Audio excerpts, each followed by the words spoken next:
to turn that light up. And recording is now in progress, so if you do not wish to be recorded, you know what to do.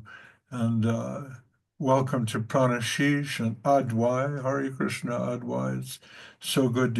I'm drinking Adwai's good tea over here. That's just the thing. It's kind of a cold morning, which is funny because everywhere in the United States they're always talking about summertime, summertime. But here in Mexico, it's tropical, you know. It gets rainy, just much as in Navadweep. I'm sorry I missed the last meeting. I understand it was Radhashtami, and everyone wants kata about Sri Radha. But you know, Srila Sri Maharaj, he would, in an intimate moment, he might discuss such things if he was reflecting on that. And the devotees also would push him sometimes.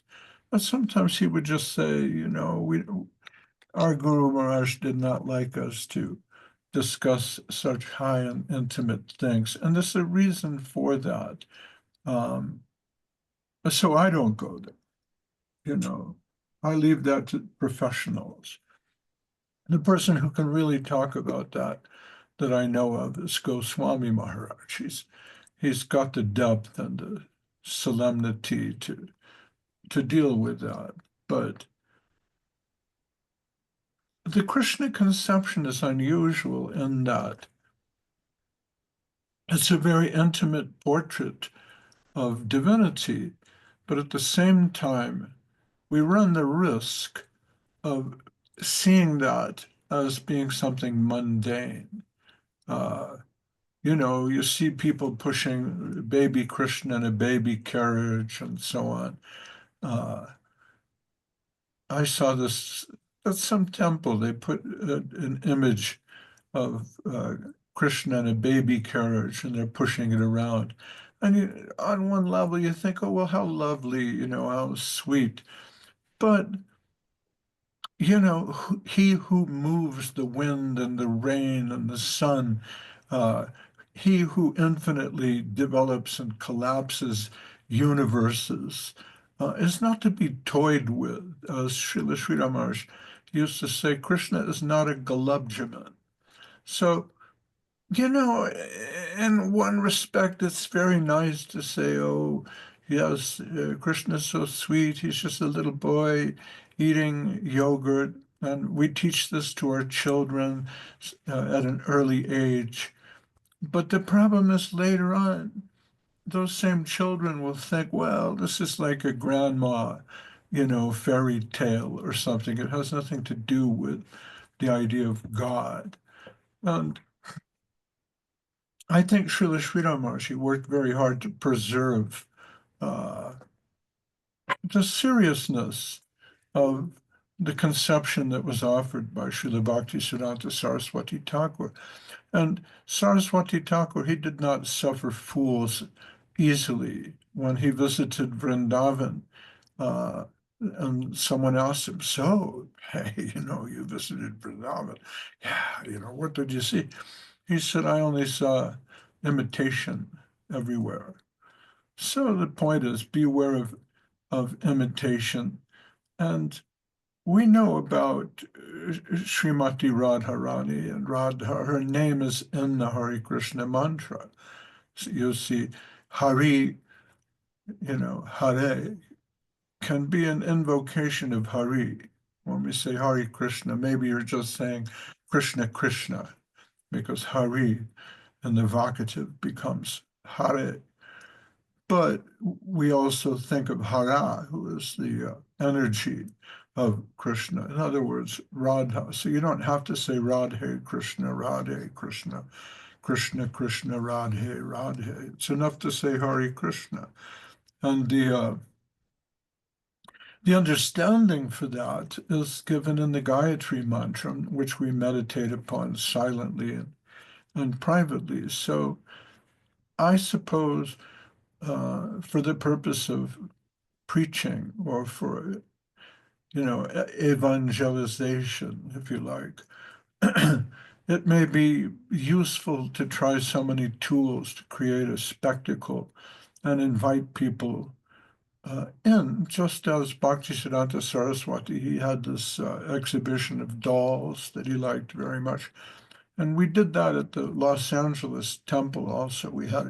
There was Mahavishnu creating the universe, the universal form, the changing bodies exhibit, all that. But we're told to be very careful when discussing intimate aspects of the 10th canto, uh, precisely because it's easy to get lost in the 10th canto. It's easy to get lost in thinking that this is just some sublime fairy story.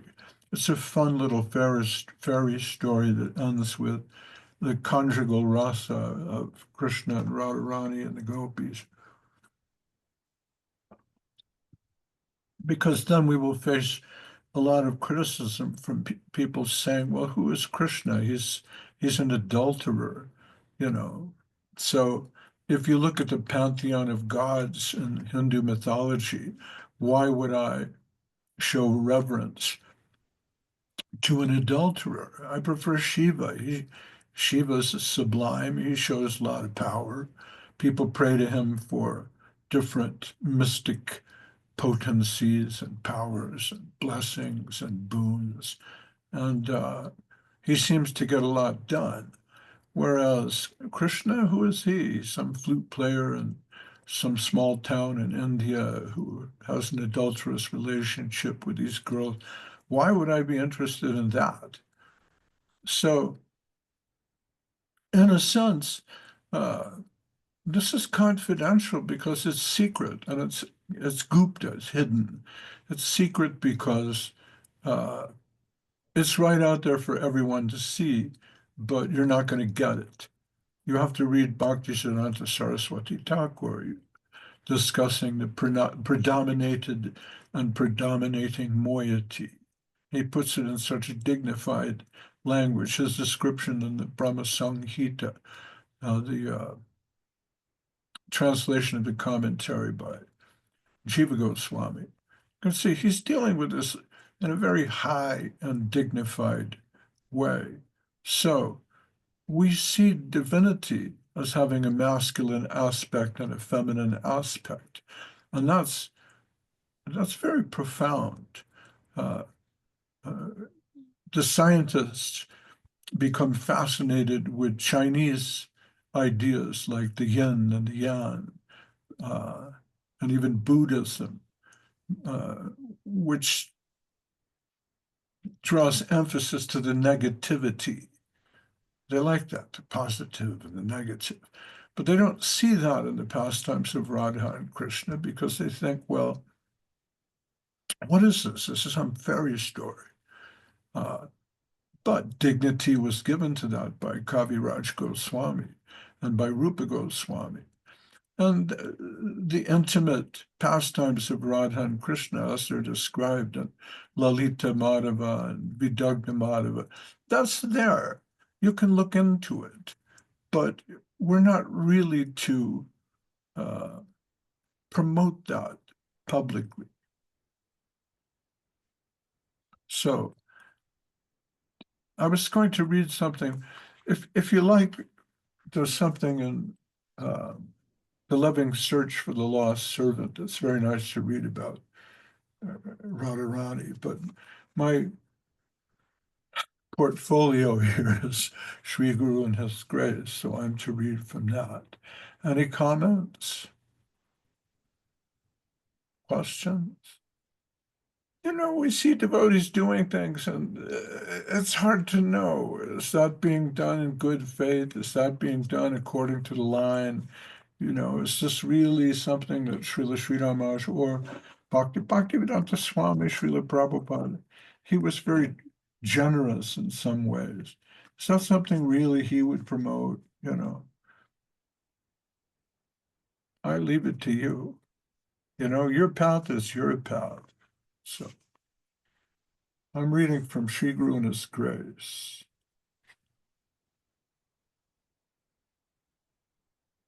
Wow. Okay, we're on page 76. He says the guru should be recognized by impartial judgment. Everyone thinks that his own mother is the most affectionate, but when a comparison is drawn between two mothers to see who is more affectionate, an impartial criterion will be applied. This is called tatastha vichar, or an impartial comparison of relative and absolute considerations. When the two are weighed, the absolute calculation will always have the greater value. The position of acharya is very intricate. It is very difficult to bring an acharya under rule. You see, that is our practical experience. You must hear and note this. The position of acharya is a relative thing. And the position of the disciple is also relative, just like the relationship between mother and father, mother and child, father and son, wife and husband. Although to his godbrothers, a guru will be seen in a relative position, to his disciple, the guru is absolute. So, to adjust between the relative and absolute is a difficult thing. It is an eternal problem. So Srila Sridhar Maharaj is not going to resolve this for you. He says it's an eternal problem.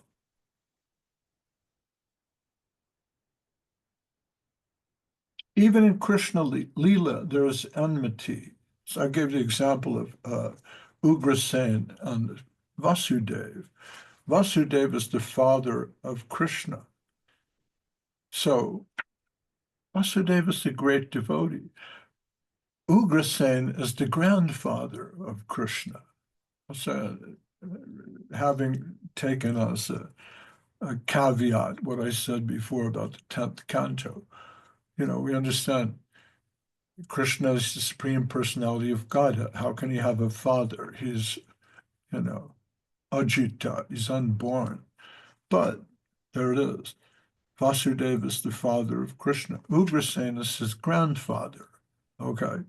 So are these devotees? Yeah, I think so. Do they like each other? No, they don't. So it's possible that one devotee doesn't like another devotee. After all, Ugrasen is also the father of Kamsa. So, Kamsa and Vasudev did not get along. Kamsa put Vasudev in prison along with his wife. You know, is Kamsa a devotee? Well, we leave that to the commentators, don't we? But Ugrasen, I read once, Ugrasen and Vasudev did not get along. So he says here, even in Krishna Lila, there is enmity between Madhurya Rasa and Vatsalya Rasa. He takes it even higher. But when the absolute consideration comes, both rasas must be included within the fold. So Srila Sri Ramakrishna would also like the section of the Mahabharata when Duryodhana discovers that the Pandavas are in the forest, and he thinks they're weak. This is our big opportunity. And he leads an army against the Pandavas when suddenly both the Pandavas and Duryodhana and his army are attacked by the Gandharvas. And so the Pandavas help the Kurus. They work together to fight against the Gandharvas. And at some point, someone says, well, how is this possible? And I think Yudhishthira, he says, well, when it's us versus the Kurus, there's 100 sons of Dhritarashtra, and there's 5 Pandavas. So there's 100 over there, and there's 5 over here. But when it's a question of the Gandharva attacking all of us, then it's 105 versus the Gandharva. So sometimes all the devotees are unified in the same cause, and sometimes there's a certain amount of enmity between us. If we're at a big conference with ISKCON and the Gaudiya Math and so many others, and we're going to debate atheism, and we're on the same panel with ISKCON and the Gaudiya Math and so many others. Well, we'll take sides with ISKCON and the Gaudiya Math. We're brothers, but between ourselves, well, we may have some differences. Even in Krishna Lila, there is enmity between Madhurya Rasa and Vatsalya Rasa. But when the absolute consideration comes, both rasas must be included within the fold. Guru, more than God. So Srila Sridhar is just going back and forth discussing, well, there's tatasta vichar. If Suvasini takes disciples, and Pranashish takes disciples, and Advai takes disciples, and then, well, Mahayogi said this, then you all have to react with your disciples. Well, why did he say that? Obviously he doesn't know anything, you know. But then again, if it's just the five of us, we're all friends and everything is groovy. So to adjust between the relative and absolute is a difficult thing. It's an eternal problem. Very nicely put. To a disciple, his guru's position is supreme, even more than God. This is said in the scriptures. The guru is more near and dear to us than God himself. God has many things to deal with, but guru is concerned only with my welfare. The guru's position is more helpful to the disciple than God. If within your society you want a natural growth of the disciple's regard for the guru and the absolute truth, such room must be allowed in your constitution if the constitution is to live at all. Law is not everything. So he's talking about the balance between a mission, a group of people who get together to establish something, and the law that they have to promote. Say it's a monastery. You have the law of Saint Benedict in the Catholic Church, or, in our own ashrams. Srila Prabhupada, he wrote a constitution for the League of Devotees with all these rules. His idea was these men can get together and chant Hare Krishna and promote the Bhagavad Gita, and we'll all live together, but there should be certain rules. No meat, no fish, no eggs, no alcohol, no illicit sex. Women will not be allowed in the men's ashram. Like that, there's rules. So he says law, but then again, law is not everything. The law of your society should be accommodating to nurture divine sentiment. Otherwise, it is no law. So when the law becomes everything and we have a rule-based organization with people who will nitpick and criticize, oh, you're not following rule number 17, therefore you're out. Is that accommodating to nurture divine sentiment? There has to be some balance, because laws and rules are useful, but everyone has his own path. People are different. You're not the same as I am. When I was with I went to the cardiologist and they gave me some medicine and I didn't react well. It gave me a cough. And I said, well, why? And he said, not all metabolisms are the same. Everyone has a different metabolism. Bruce Lee, the great karate man, hero of Chop Saki movies, Bruce Lee, he's supposed to have died uh, from taking an aspirin. That's his official cause of death. He visited some actress in Hong Kong, and while they were talking, he said, I have a headache. And she said, well, go lie down, take an aspirin. I have to be somewhere. And she went out. When she came back, she found him dead. They rushed him to the hospital, and what they said was he died from ingesting analgesics. So aspirin may cure my headache, but it may be poison for you. And so rules are useful. They work. We like rules. But at the same time, you cannot make an organization that is based on so many soul-crushing rules that uh, it drives out all divine sentiment. Law should promote faith. Shastra's jurisdiction is limited. It is meant only to promote love. And when love comes, it will be free, smooth. It will be free. Smooth, harmonious working is possible only in the area of love. So then again, if we're duty bound to do something, you might have a job, and at the job you have certain rules. You're duty bound to do this, and you have to, at 6 o'clock, you have to close the door and lock it. And don't leave a tea bag in the sink, you know. That's all very well and good. These are good ideas. But at the same time, if we're at work, sometimes we do things extra just because we want to, because we like it. Uh, Somebody may need our help.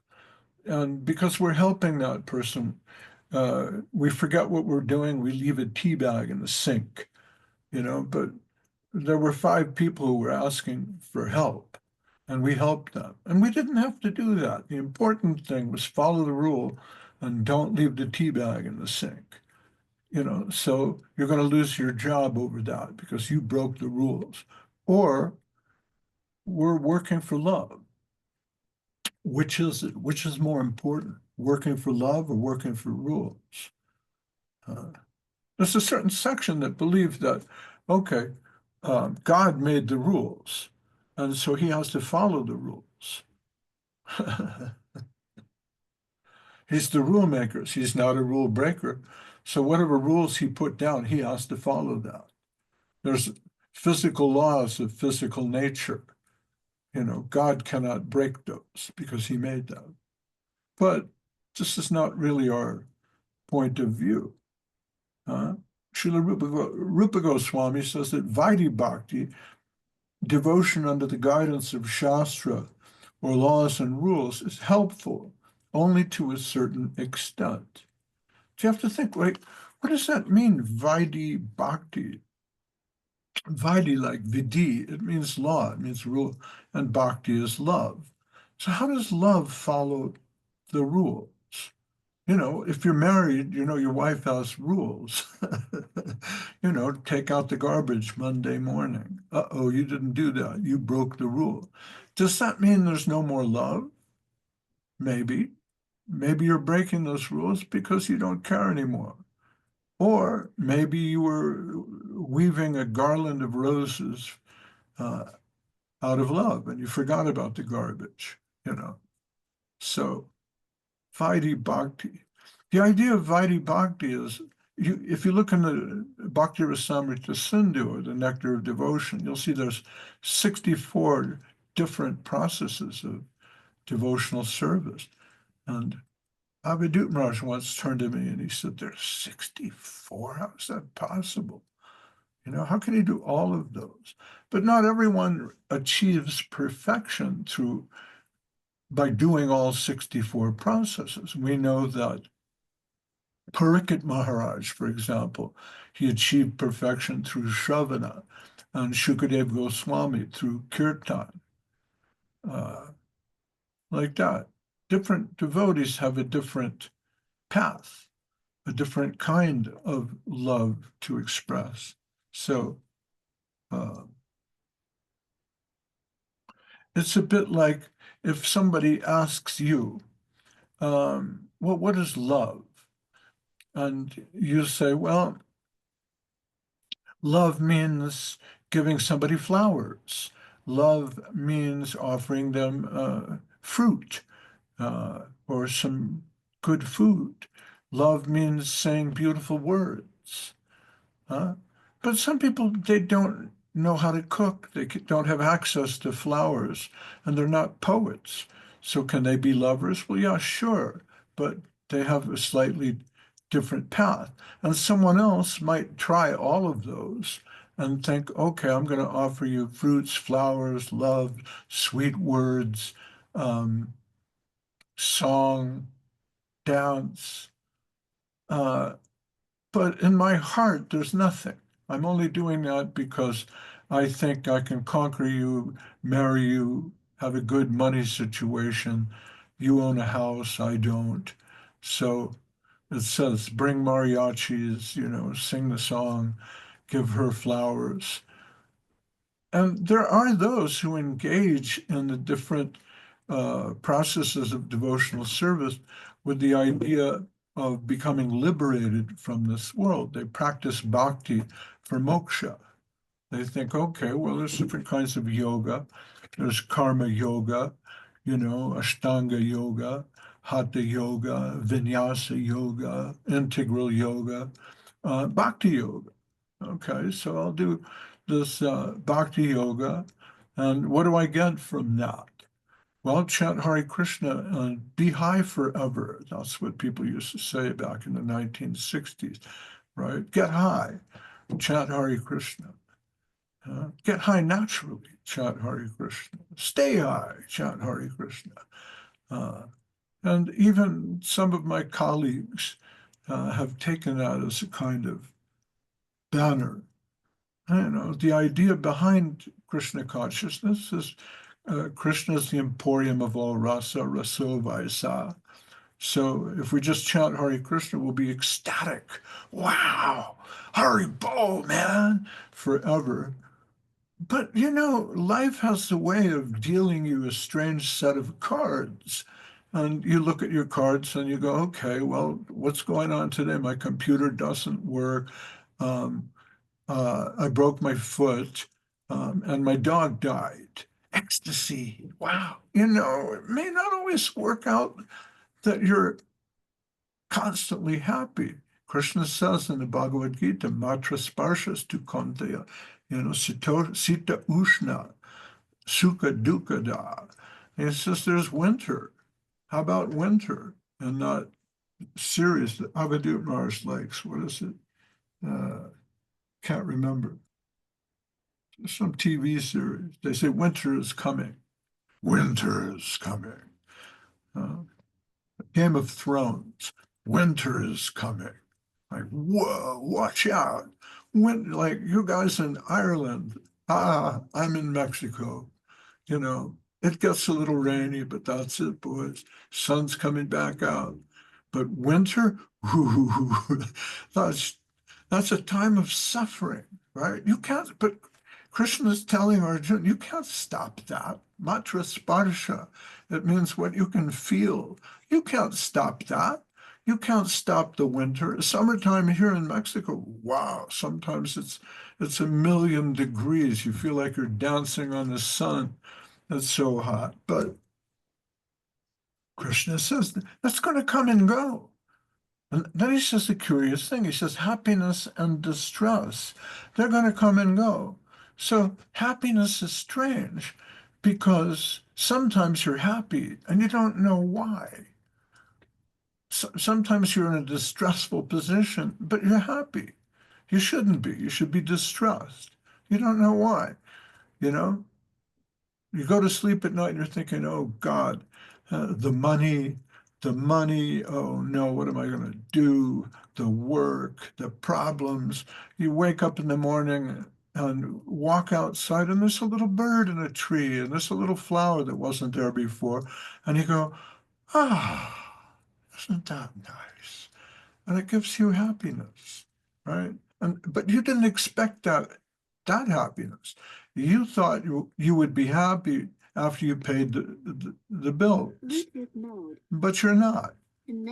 You know, paying bills has nothing to do with being happy.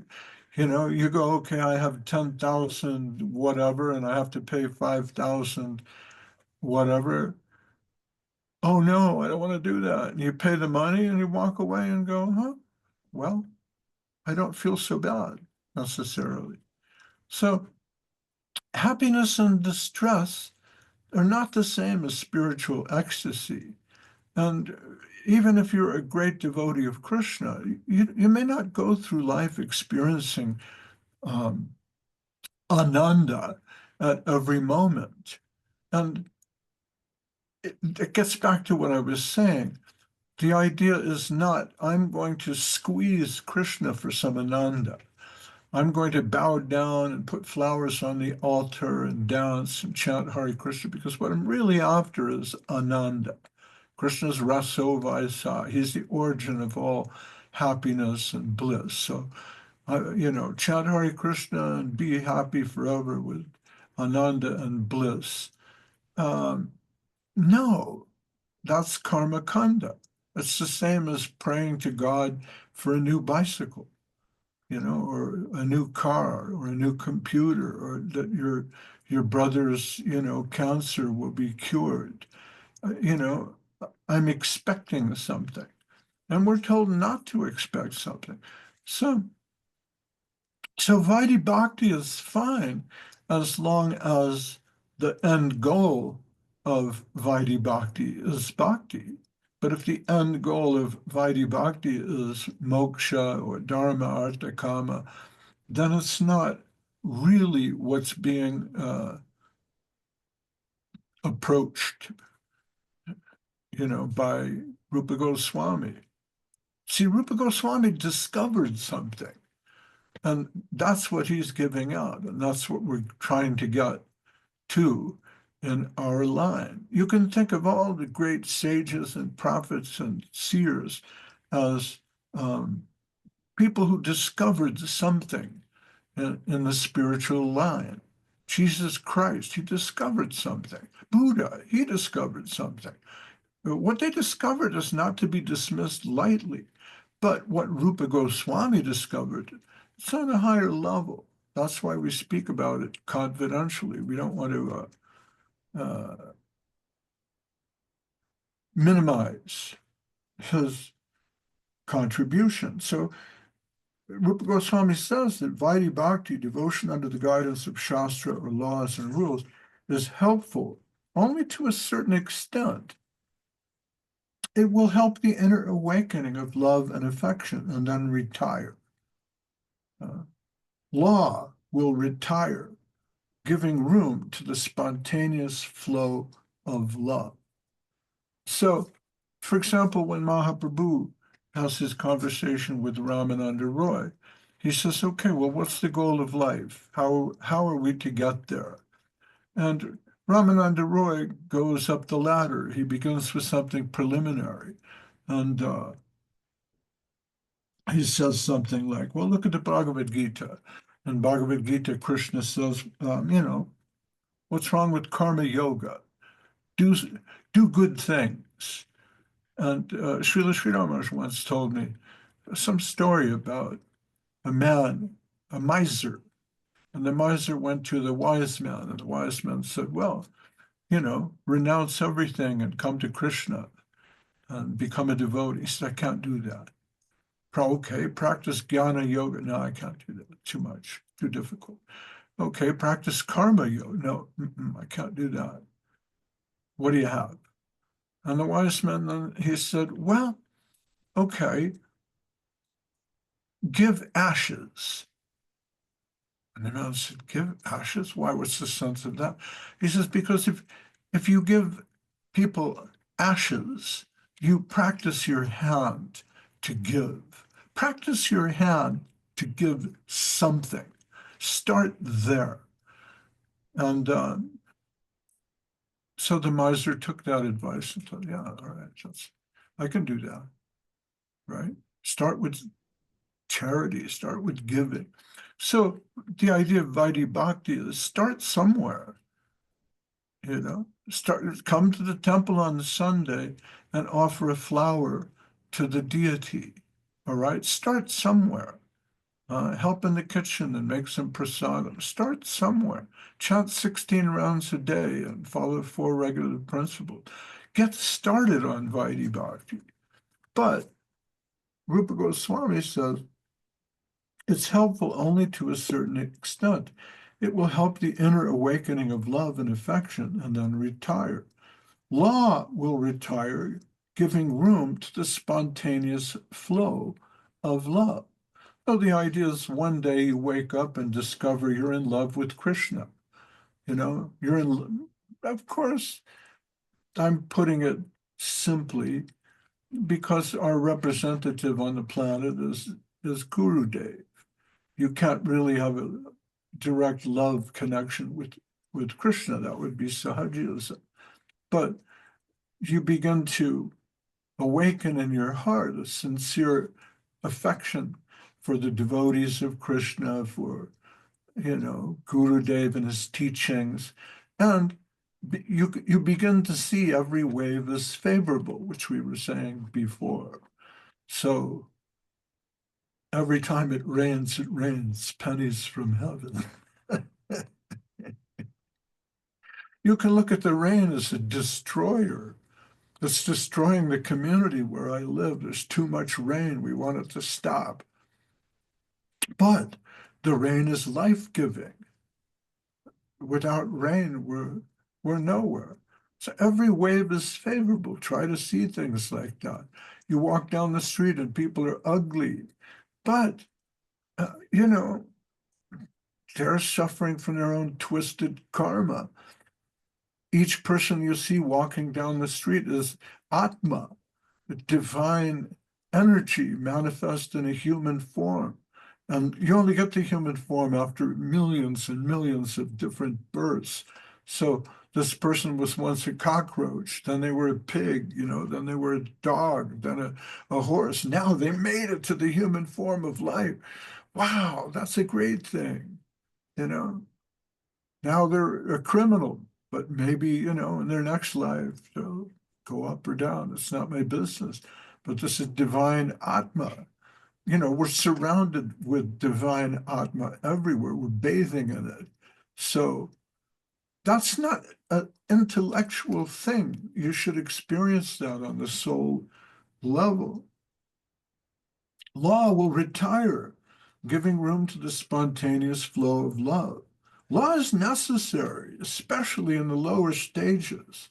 So, as devotees, we believe in being, moral people. We follow normal, moral, ethical rules. But the Paramahamsas, they're floating on a higher plane. They're above the law. Doesn't mean they become law breakers. Law is necessary, especially in the lower stages, but it should make room for free movement in the relationship. Freedom is the highest thing. Free service is ragamarg, and that is service proper, not service that is regulated and coerced and pressed by law. That is not service. Our aim is Vrindavan. So we want free service. Without freedom, service is not valuable. See, it's not really love. Forced labor is no labor. A labor of love is required. And that is the thing for which we are all out. Let us essentially think that we are all out not only for the Constitution, but the thing for which the Constitution has been made. We are out for that high object of life, divine love. The Constitution should promote that aim. With this feeling, we should go on. So it's entirely possible for one to spend all one's time reforming the Constitution,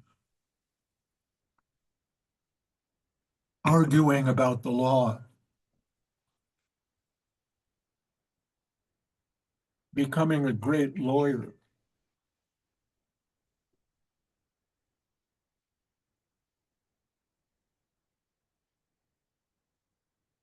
You know, who's following the rules best? You know, is it you? Is it me? And then we get together with our friends and point out uh, tiny flaws in the laws that they should be following. And that makes us feel better, you know.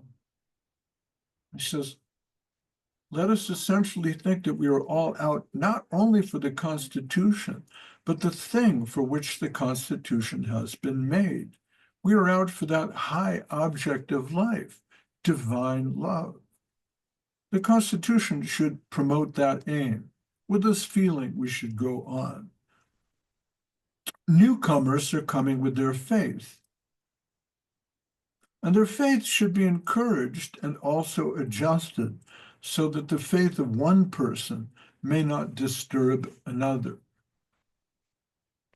Wow.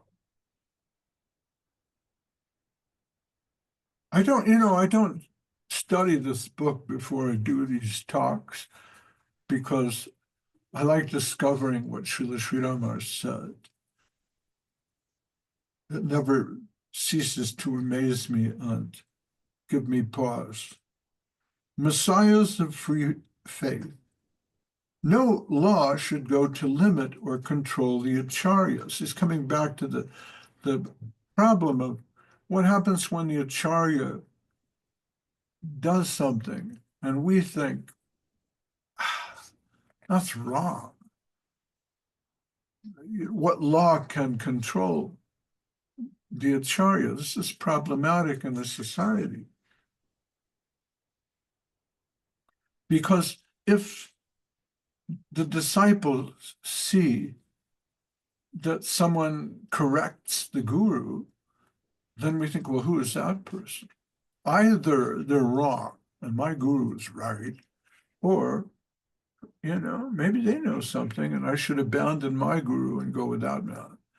So it's problematic. No law should go to limit or control the acharya, for then the shraddha, the faith of the disciple, will vanish and all will be a mechanized machine. Rather, the whole thing will be reduced to matter. So then it's all just a rules-based. Why not use AI? And some people do as a guru, right? It's better. AI is not going to fall down. AI, you won't catch AI smoking a cigarette, and walking around the street with a cheap girlfriend, you know. Artificial intelligence, it's pure. So I can ask a question of artificial intelligence, and it will be my guru and guide, right? Srila Sridhar says, well, that's the direction that too much law will lead you into. It becomes a mechanized machine. We are the messiahs of developing free internal faith in the Lord. Faith, that is to be nurtured. That sort of creeper should be planted in the garden of the heart and watered and nourished. The very characteristic of faith must not be lost by infringement, by overpressure of the laws and rules. So the relationship between a student and a teacher is a very delicate thing. The free flow of the heart must be kept. And the other thing is, once trust is destroyed, it's really hard to get back.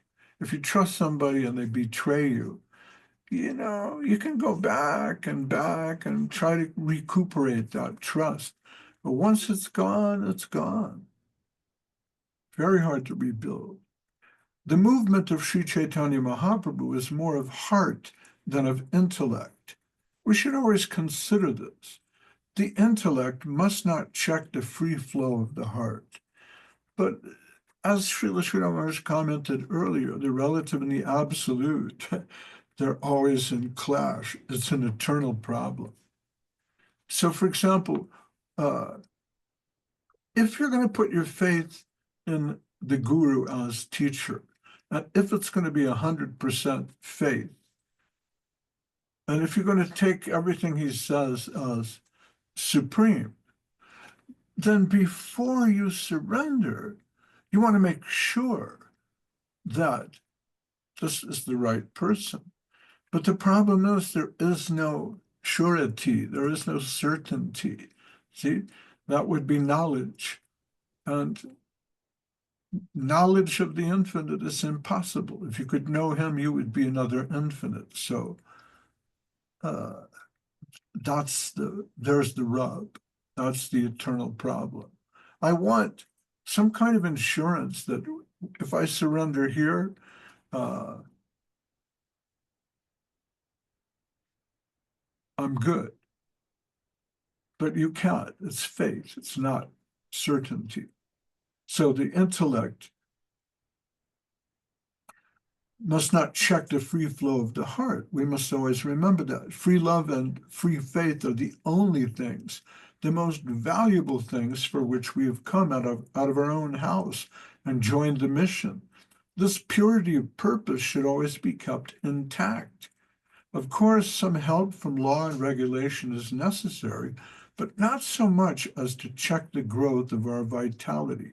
We must promote vitality, the real spirit, the real purpose of the mission should be given first hand. And lenient dealings are necessary amongst you. So now that you have a worldwide movement of 5,000 devotees, 10,000, 15,000, between the initiated disciples of Bhaktivedanta Swami Prabhupada and his followers, Srila Sridhar Maharaj, the Gaudiya Math, their followers. How many Vaishnavas, real Vaishnavas, are there in the world? And so there must be some kind of lenient dealings among the faithful. Otherwise, it will all be destroyed. So Vaishnava Ninda is a really terrible, dangerous thing, not only because it destroys the faith of the newcomers, it creates enmity between the old guard or the faithful, but it also destroys your own faith. Because if you think, well, okay, after Prabhupada, there's nobody. It's just me. Everyone else is bogus. They're all acting in bad faith. They're demons. They're sahajas. They're mayavadis. Well, what does that do to your faith? It's an atom bomb to your own faith to go criticize so many others. So people get on social media and somebody puts up a flower and says, I offered this to Krishna. And then 25 people will say, that's the wrong color. You're not supposed, on uh, Mohan Dvadashi, you're not supposed to offer a purple flower. Everybody knows that. Where were you trained? Who was your guru? And then, okay, you destroy somebody else's faith, but at the same time, you take a little chip out of your own faith. That's a mixed metaphor. But, you dry up your own creeper. Vaishnava Ninda is a very, very bad, dangerous thing. So what can we do in this age of social media when our only way to really be able to communicate with a great number of devotees is through social media? Uh, we all live so far apart, right? But if someone is going way out of their way to insult and destroy the reputation of other devotees, well, avoid that person, you know? I have experience, ladies and gentlemen, boys and girls. I have experience as a teacher, and what I have learned over the years uh, in teaching, just this one principle that I use on a daily basis And that is, whoever somebody was yesterday, they may not really be that same person today. So the boy who was disruptive in class yesterday and wrote dirty things on the board, and threw papers at another student yesterday, it turns out today he's a different person. I believe that, because one boy, his mother just died. Another boy, his father left the family and abandoned them. Some girl, she's living with her grandmother. You don't know what people are really going through and what they're suffering. And so one day they come to school with an attitude because somebody hurt their feelings, they were insulted, or they have too many growth hormones in their left ear, for the day. With teenagers, you can actually watch them grow. And in class, somebody's ear is imperceptibly growing a little bit and it hurts. And so they act out. My point is, uh, one day somebody may be Ravana, and the next day it turns out actually that they were a great statesman. You know, Karna, he's a killer. He wants to kill Arjuna. But it turns out he has a tragic backstory. Everybody loves him because he's really the greatest hero in the whole Mahabharata. So uh, Bhishma, he's a great grandfather and everybody loves him. But he treated Amba and Ambika and Ambalika really miserably. And maybe, he deserves his comeuppance at the hands of Arjuna and Shikandi. Uh, Things are not always what they seem. So even the person who is doing Vaishnava Ninda, maybe in the future he's going to be a different person that you can sit down with and have a cup of tea and talk about Govinda Maharaj and Sridhar Maharaj and everything is beautiful. That doesn't mean that we have to, ignore the Vaishnava Ninda now. But you can put them on hold for a few weeks and see if they move in a different direction, you know. And and for ourselves, we need to avoid being too critical of our God brothers. You see someone doing something and you just go, I don't know, I don't see that.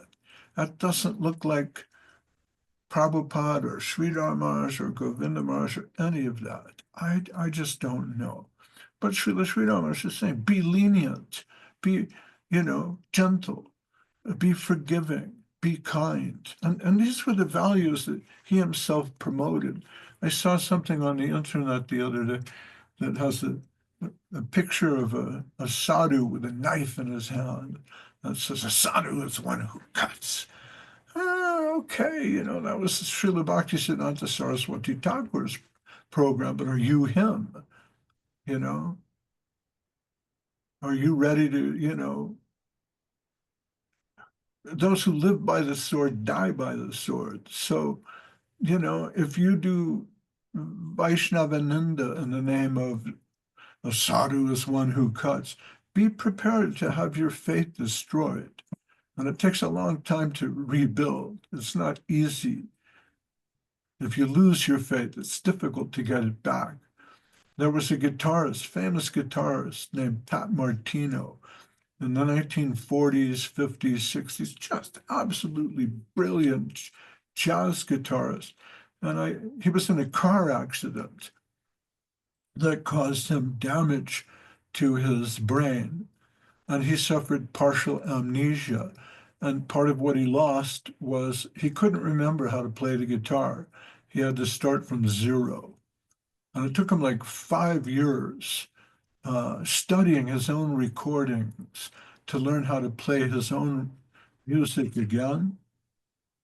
And but he made a comeback. And he published these really good guitar books teaching you how to, the Pat Martino system, you know.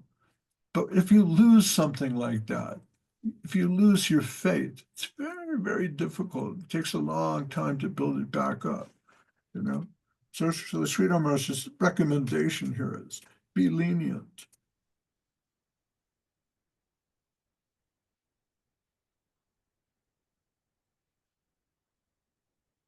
The real spirit, the real purpose of the mission should be given first hand.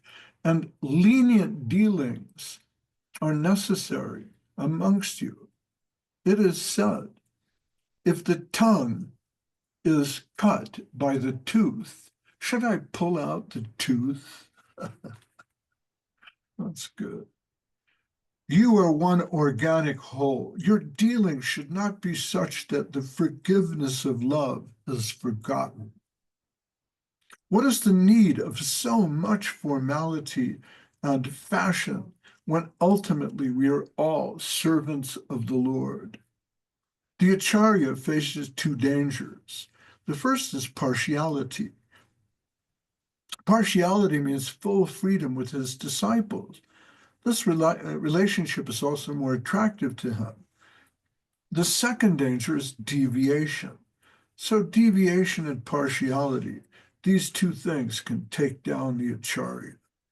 But I don't want to talk about that because I was on a high talking about forgiveness and love, lenient. I don't want to talk about. There's my cue. The dogs are giving their morning concert.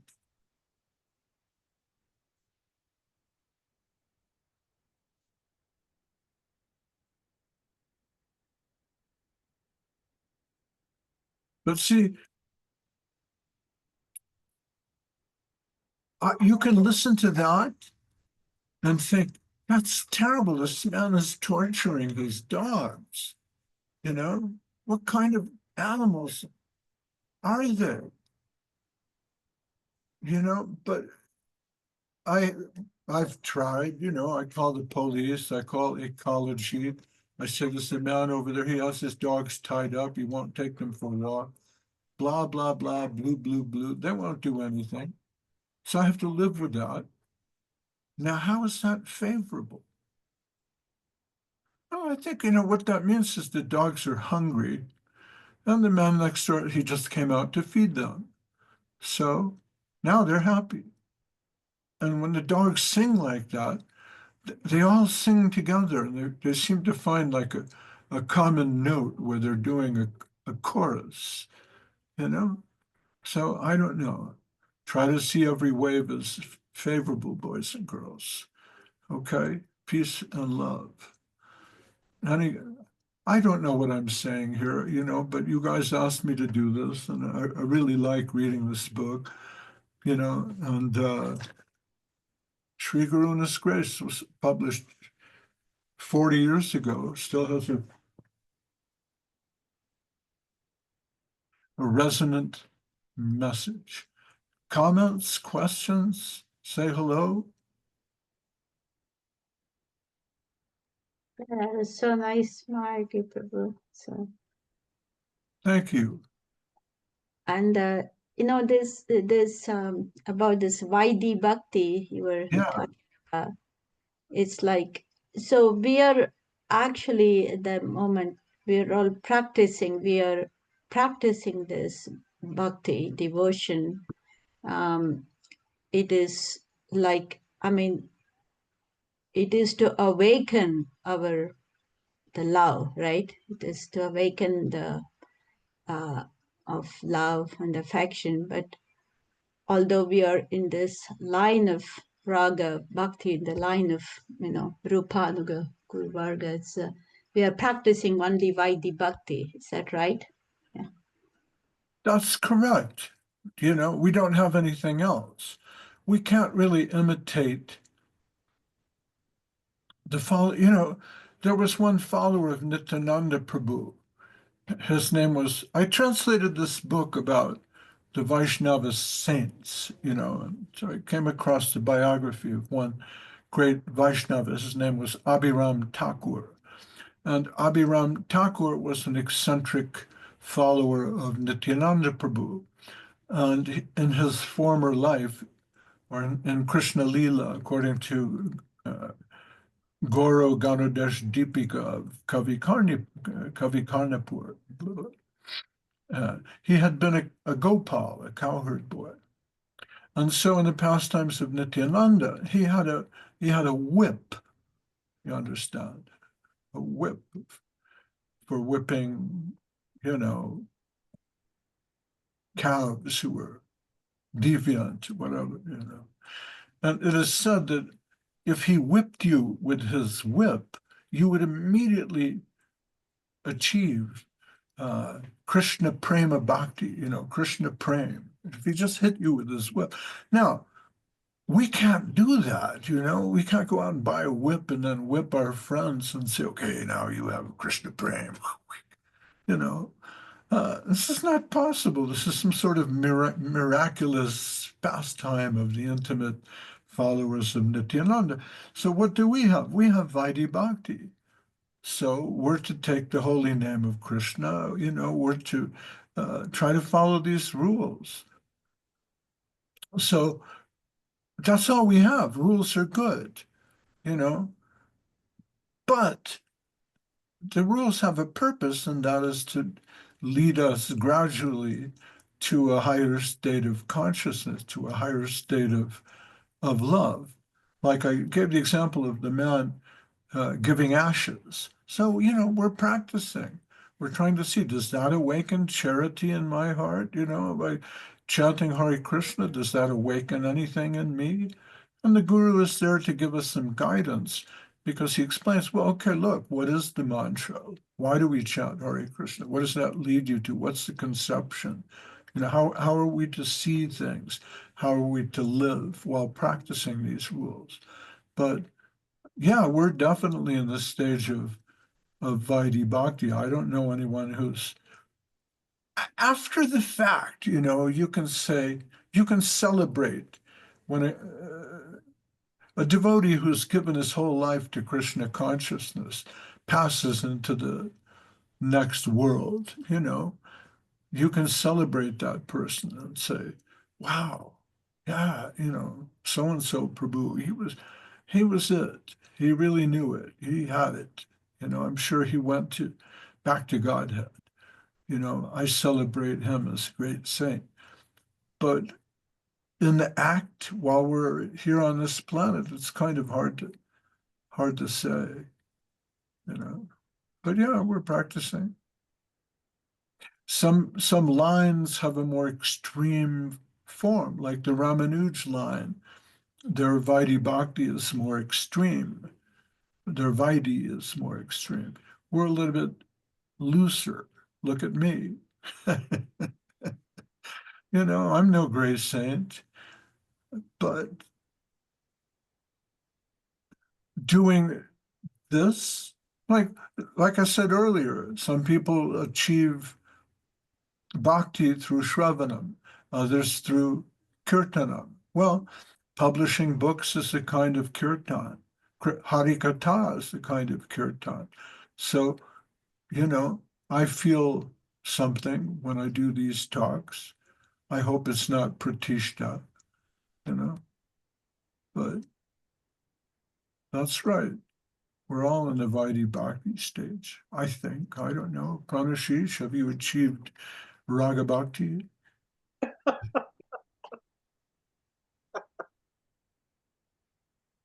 Of course, of course. It's Yeah, like remember Srila Maharaj was asked, "Have you seen Krishna?" Right? yeah, And he knew if he had said yes, he would have been blasted, and if he had said no, he would have been blasted. It's similar. yeah, and then after the fact, we'll hear, there were stories about Srila Prabhupada where he was staying over at some Indian man's house. And late at night, the Indian man heard a noise and approached the room next door, and he could hear a flute being played in there, you know, and stuff like that. Okay, we take it with a grain of salt. Have you seen Krishna? That's a good one. Srila Sridhar Maharaj told me that there was a guru who would show you the Brahma Jyoti. Okay. And the way he did it was you would close your eyes and he would place his thumbs over your eyeballs and push really hard until you could see the Brahma Jyoti. Try it. You can see the Brahma Jyoti there, you know. You see this dazzling white light. But you know what's curious to me, and I don't understand it, is if you're in a dark room with your eyes closed, right? You dream, don't you? I do, you know. I see colors. But if you're in a dark room with your eyes closed, there's no light hitting the optic nerve. How can you see colors? Doesn't make sense to me. How did Beethoven hear the music for the Ninth Symphony when he was entirely deaf, you know? But anyways, so can you see Krishna? Well, yeah, you should. You should see Krishna in everything, right? And everything in Krishna as a daily meditation practice. Some friend of mine told me, "Oh, I'm practicing meditation, but it doesn't really do anything for me." And I said, "Yeah, what do you meditate on?" You know, well, a candle. I'm like, well, try seeing the infinite.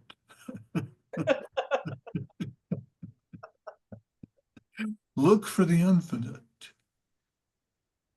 Someone in Moscow, no, Petersburg. I was in St. Petersburg, big Veda Life Festival for Avadut Maharaj. And some woman, I asked for questions, and some woman, she said, "Look, I'm a scientist, all right? Uh, and I pray to God, but, you know, he never answers me." I said, "Well, in, you know, Hindu mythology, we have this thing called um, Omkara, which means if you listen carefully, you can hear the universal sound, which is Om. And this is God talking to you.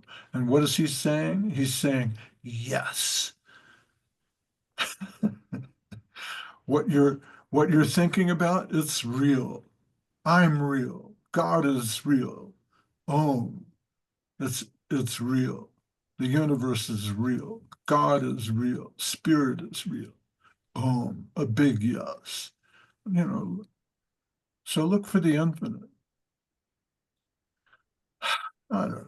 Anyway, it's just really nice to hear from all of you. It's good to see Adwai. How are you doing, Adwai? You're up there at the top of the world. Yes, I'm okay. I'm okay. All right. How's your cow? My cow is down in County Meath, and I think he's doing fine. And the cows I work here, they're okay. There was a newborn female calf 2 days ago, and she's very, very sweet. Yeah.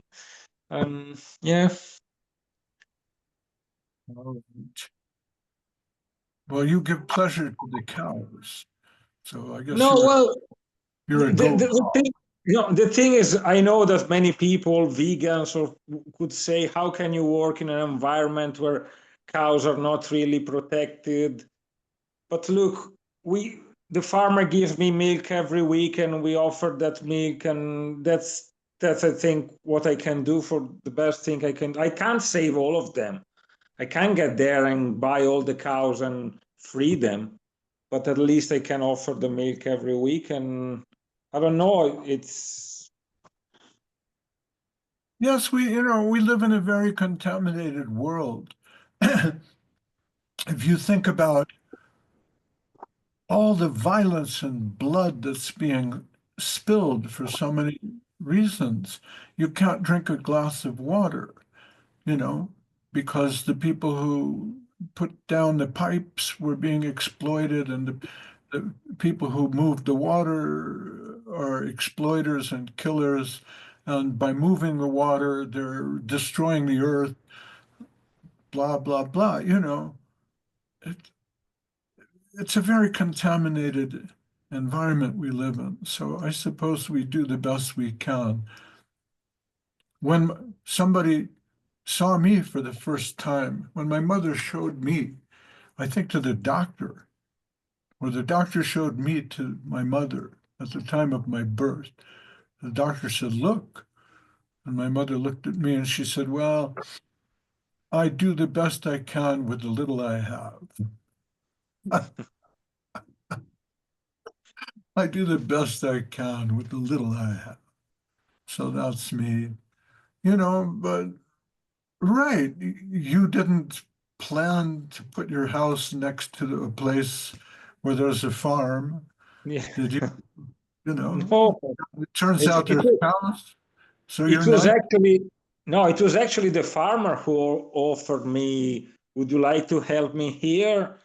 And I thought, well, there must be a reason why he offered me that. And after 2 years, I'm still there, and we managed to get a cow out of the place, a male guy, and so that's something. And I'm still there, still doing my, kirtan to them every day. Nitaigo. I mean, I do my thing there. I work, but I also, try to be as good as I can with those animals in the moment. They're alive now, and so I'm trying to do my best. Well, all glories to you, Adwai, and No, in my heart, thank you again for the delicious tea, your hopes and prayers. And Hari Priya, how are you?